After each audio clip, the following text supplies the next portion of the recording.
Olá a todos, eu sou a professora Ana Bahia do Instituto de Biofísica Carlos Chagas Filho da Universidade Federal do Rio de Janeiro. E hoje nós teremos a nossa aula sobre os mosquitos do gênero Aedes e as arboviroses. Espero que vocês gostem.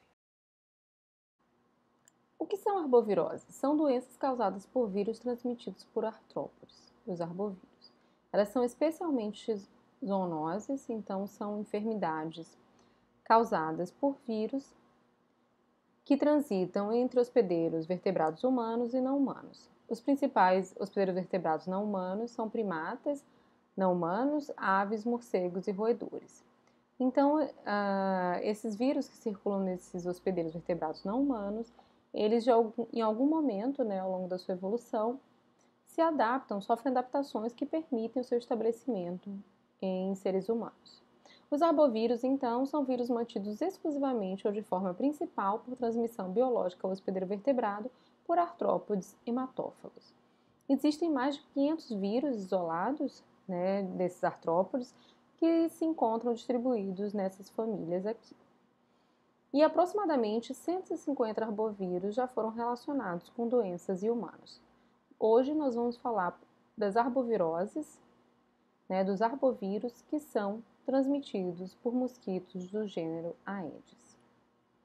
Bom, e o que são mosquitos? Mosquitos pernilongos, carapanães, muriçocas são termos gerais para designar um grupo de insetos que possuem duas asas, probóscides e antenas longas e corpos com escamas. Existem aproximadamente 3.600 espécies descritas que estão presentes em regiões temperadas e tropicais. Esses insetos eles pertencem à classe Insecta, ordem Diptera, que tem como característica principal um par de asas e um par de halteres, subordem Nematocera, que tem como característica antenas longas, e família Culicidae. Dentro dessa família Culicidae existem 3 subfamílias. A primeira não tem importância epidemiológica e a segunda e a terceira sim. Na segunda, que é a subfamília Anopheline, tem os mosquitos do gênero Anopheles, que transmitem os parasitos do gênero Plasmodium, que causam a malária em humanos.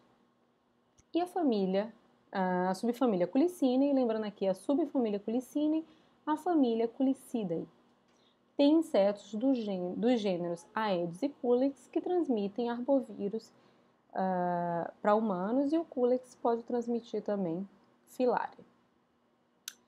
Bom, então vamos falar um pouco da subfamília Culicidae, onde tem mosquitos do gênero Culex e Aedes. Eles têm como características ovos desprovidos de flutuadores, larvas com sifão respiratório que se dispõem perpendicularmente ou obliquamente à superfície líquida. As larvas se alimentam de partículas em suspensão em micro-organismos, mas podem também realizar canibalismo se o alimento for escasso. As fêmeas têm palpos curtos, de comprimento menor que a probóscide, e os machos com palpos longos e antenas plumosas. Quando em repouso, esses mosquitos ficam com o corpo paralelo à superfície. Nós vamos ver melhor isso no próximo slide. E os adultos se alimentam de açúcares e somente a fêmea se alimenta de sangue. Então, somente a fêmea pode transmitir arbovírus para humanos.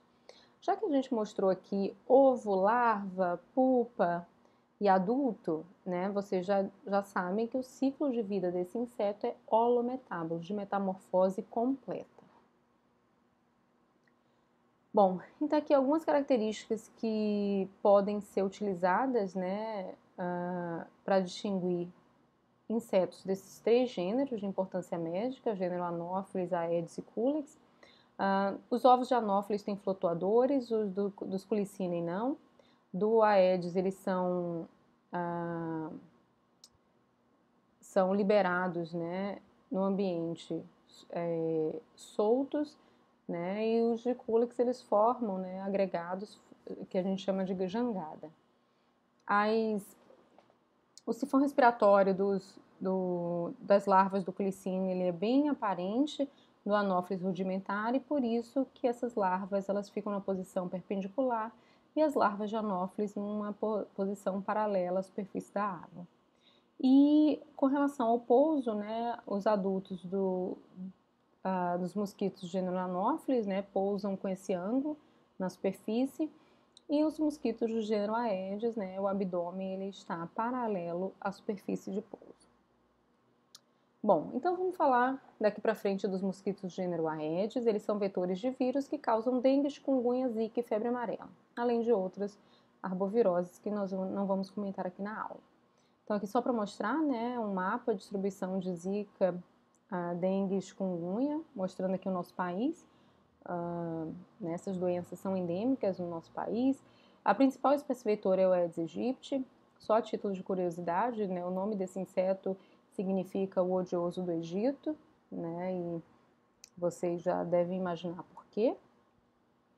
Bom, gostaria de lembrar que eu não vou falar de todos os sintomas dessas doenças, estão descritas aqui na aula, vocês podem olhar depois, mas eu queria falar que essas doenças elas são graves e podem causar complicações e algumas delas levar o paciente a óbito. Então, por exemplo, a complicação da dengue, né, a dengue hemorrágica, da febre amarela, comprometimento de fígado e rins, da zika, né, já foi descrita a associação entre a microcefalia em bebês e a infecção por zika, né, durante a gestação, infecção das mães durante a gestação, mas também pode causar outras alterações neurológicas e chikungunya, né, além da artralgia, né, essas dores articulares, inflamações e dores articulares que são causadas durante a fase aguda da doença, mas também ocorre um prolongamento, né, dessa dor e dessa inflamação após a cura da doença. Então, o que essas 4 doenças têm em comum? Elas são causadas por arbovírus que são transmitidos pelas mesmas espécies vetoras. Então, eu queria deixar isso bem claro. Por quê? Quando a gente pensar lá mais para frente no controle, né, se a gente controla uma única, né, uma ou duas espécies de inseto, vetor, a gente controla mais de uma doença, no caso aqui 4. Bom, gostaria de falar, eu falei para vocês que o Aedes aegypti é o principal vetor, mas tem uma outra espécie que é importante, vetor também desses arbovírus, não tão quanto o Aedes aegypti, e vou explicar por quê. Por que o Aedes aegypti é um vetor tão, além de ser competente, tão bom? Porque ele tem algumas características, ele tem alta preferência pelo homem, né? O Aedes albopictus ele pica tanto o homem quanto mamíferos domésticos, e além disso ele se cria, né, preferencialmente criadouros dentro das residências ou no entorno das residências. E o Aedes albopictus, né, ele tem preferência por criadouros no entorno ou um pouco afastado das residências, porque ele transita nessa área periurbana e silvestre. Né? Então, por isso, né, porque ele é menos antropofílico, né, e ele é menos endofílico. Então, o Aedes aegypti ele é um vetor muito importante porque ele é extremamente antropofílico e ele é endofílico. Bom, além disso, eu gostaria de mostrar para vocês que essas espécies, elas circulam, né, elas podem estar na nossa casa. O Aedes aegypti está, mas o Aedes albopictus pode invadir a nossa casa. E nós conseguimos facilmente diferenciá-las através do torso. Então aqui, por exemplo, nessa foto dá para ver, isso aqui é um mosquito Aedes aegypti, você consegue ver essa figura aqui, né, como se fosse uma lira, e no Aedes albopictus é simplesmente uma linha. Bom, isso aqui está a distribuição dos 2 mosquitos, olhando aqui para o nosso país, né, eles têm uma ampla distribuição no país. Bom, então vamos falar agora das características do Aedes aegypti. Já falamos que ele tem um ciclo de vida holometábulo, parte do ciclo de vida é terrestre, né, que é um inseto adulto, e o restante, as formas imaturas, são aquáticas. Eles preferem ambientes escuros e tranquilos, com disponibilidade de água e alimento. As posturas dos ovos eles fazem acima do limite da água, mas queria ressaltar aqui que eles podem depositar aproximadamente 100 ovos a cada repasto sanguíneo, após cada repasto sanguíneo. Isso aqui é importante, que eles fazem essa deposição em múltiplos locais. A fêmea não deposita todos os seus ovos num único criadouro. Isso aumenta as chances de sucesso da prole. Além disso, da eclosão do ovo ao adulto, então esse ciclo todo aqui do ovo até o adulto, dura apenas 5 a 7 dias, então é muito rápido. Então esse mosquito ele prolifera de forma muito rápida. Esse mosquito vive aproximadamente 30 dias e pode fazer 5 ciclos de repasto e oviposição. Então, 5 ciclos de alimentação, digestão do sangue, produção dos ovos e oviposição. Então, a fêmea, quando ovipõe, ela começa o ciclo todo de novo, né, indo atrás do hospedeiro vertebrado para se alimentar de sangue. Uma outra característica que é muito importante é que parte do vírus de uma fêmea infectada, ele pode passar verticalmente para a prole. Então, a transmissão vertical não é 100%, mas parte das larvas podem nascer já infectadas com vírus, e esse vírus passa através os estágios de desenvolvimento. E, além disso, foi descrito também para a Zika a transmissão venérea durante a cópula.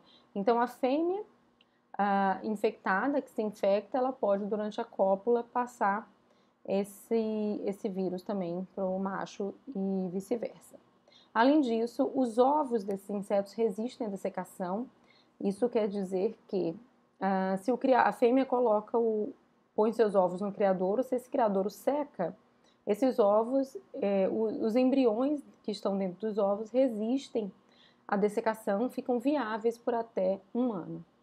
Além disso, esses insetos são diurnos, nós vimos até agora flebotomíneos, anofelinos e triatomíneos. Todos esses insetos eles têm um hábito noturno, preferencialmente, e aqui os insetos são diurnos, né? Então eles picam preferencialmente durante o dia.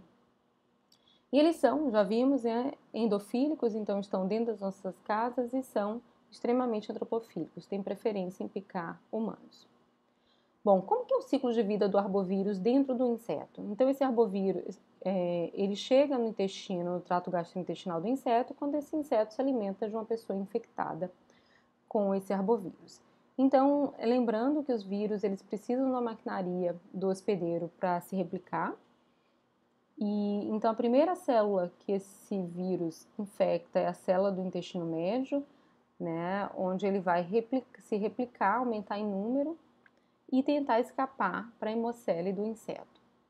Bom, o intestino médio, assim como vários outros tecidos, constituem barreiras a essa infecção, porque nós vamos ver que todos esses tecidos montam uma resposta imune que, na tentativa de bloquear a infecção e o estabelecimento desse patógeno. Bom, mas se esse vírus ele tem sucesso, ele consegue replicar e sair desse intestino, ele cai na hemocele do inseto, que é essa cavidade, e ele migra para todo o tecido do inseto, tá? Eu vou pontuar aqui alguns órgãos que são importantes. Então, primeiro, a glândula salivar, né? Porque é através da glândula salivar que a transmissão para o novo hospedeiro vertebrado acontece, através da salivação, né, desse inseto dentro da derme do hospedeiro, quando ele vai se alimentar novamente.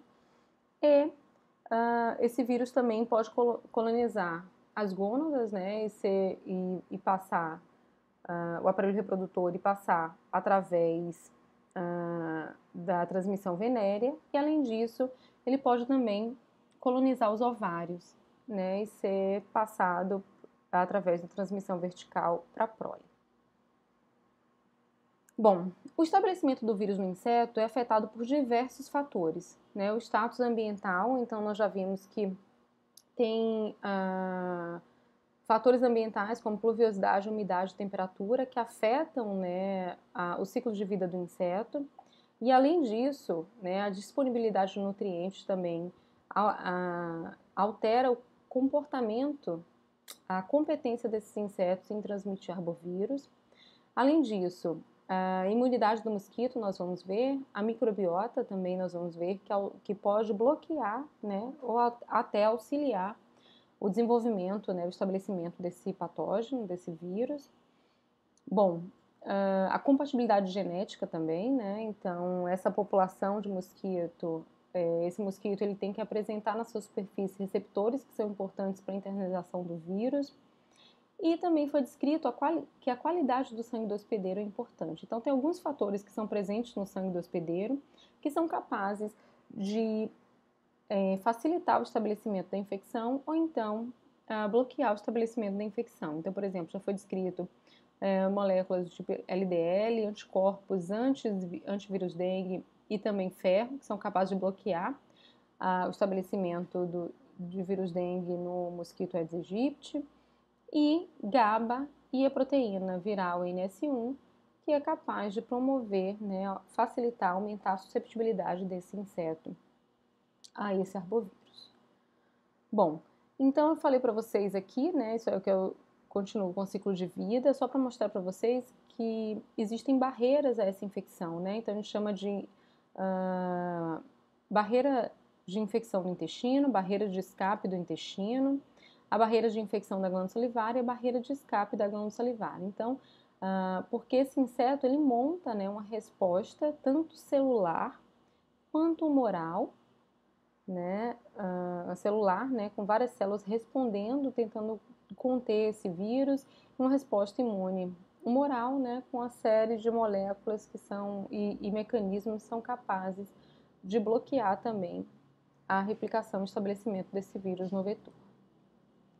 Bom, além disso, falamos sobre a microbiota, então eu queria pontuar aqui que já foram descritas algumas bactérias, como por exemplo a Chromobacterium, que é capaz de inibir a infecção do vírus dengue, a Serratia marcescens, a Serratia odorífera, que favorecem a infecção de vírus dengue e chikungunya, respectivamente, e um fungo, né, a Talaromyces, que também aumenta a susceptibilidade do inseto ao vírus dengue. Bom, e então, essas barreiras à infecção, né, do inseto, então nós temos aqui no epitélio, né, então aqui representados o sistema imune, a microbiota, né, e também moléculas, né, do metabolismo do inseto, e aqui novamente, né, vai mostrando vários tecidos, a resposta imune de vários tecidos, né, células, hemócitos, corpo gorduroso, ovários e glândula salivar, produzindo, né, uma série de moléculas que são capazes de bloquear o estabelecimento desse vírus. Bom, e agora, então, se todas as barreiras de infecção, né, promovidas pelo inseto não foram capazes de conter a replicação e estabelecimento desse vírus no inseto, e esse vírus chega à glândula salivar, esse vírus ele vai ser inoculado no novo hospedeiro vertebrado. E aqui eu queria mostrar para vocês o papel da saliva do mosquito no estabelecimento dessa infecção, né, onde componentes da saliva podem modular, por exemplo, uma citocina importante, né, para atividade antiviral, na célula do hospedeiro, que é interferon gama.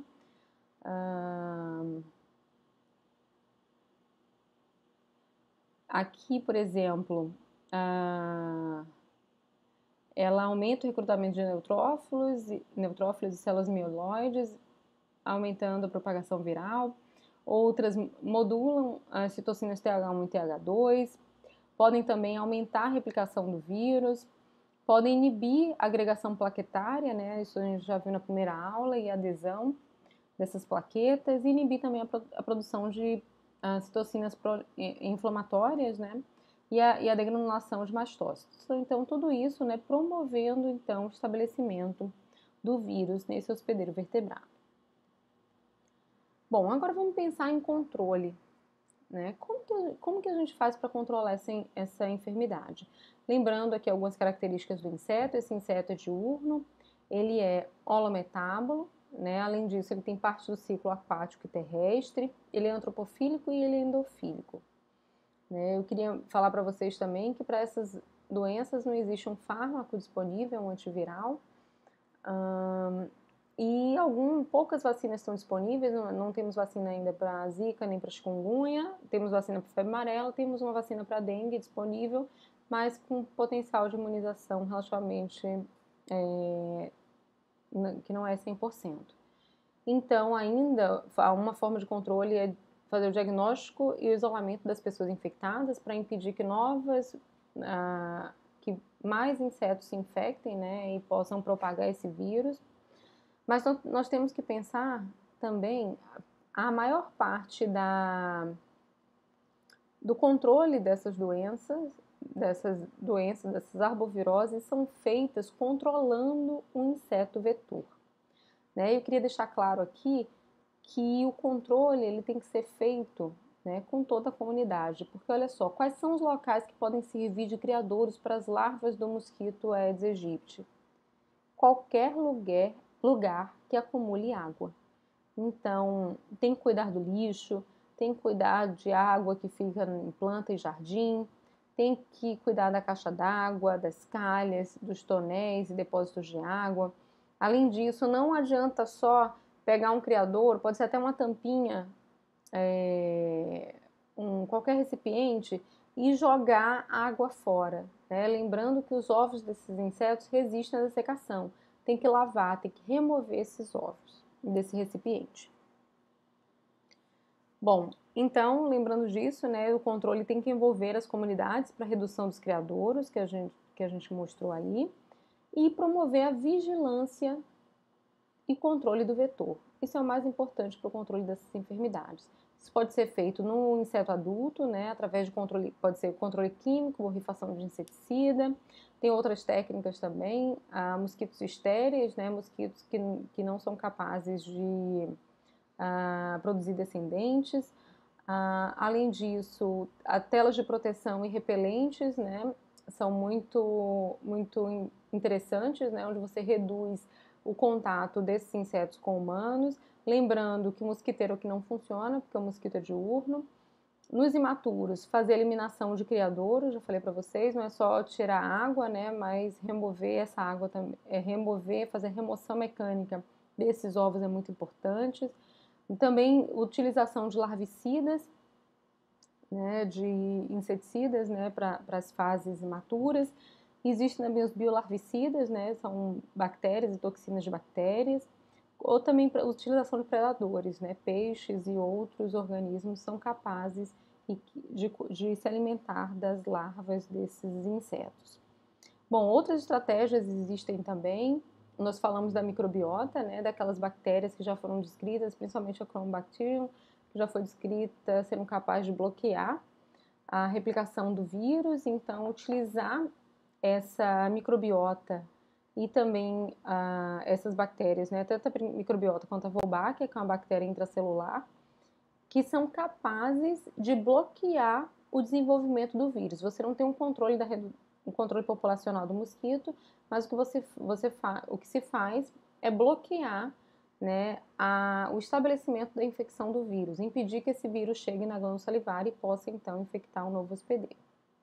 Além disso, tem outras estratégias, como por exemplo mosquitos transgênicos, então a produção de mosquitos que são que superativam, por exemplo, alguma via, normalmente uma via do sistema imune do inseto, e impede, né, aumentando o poder de bloqueio da infecção desse inseto. Além disso, é muito importante, né, fazer o manejo da resistência desses insetos a inseticidas, né, então quanto mais se usa inseticida, né, cada vez mais são selecionadas populações de insetos que são resistentes a inseticidas, então esse acompanhamento da resistência é importante. Além disso, fazer o levantamento também rápido do índice de infestação, né, fazer o controle desse índice de infestação nos bairros e, se necessário, fazer o manejo ambiental.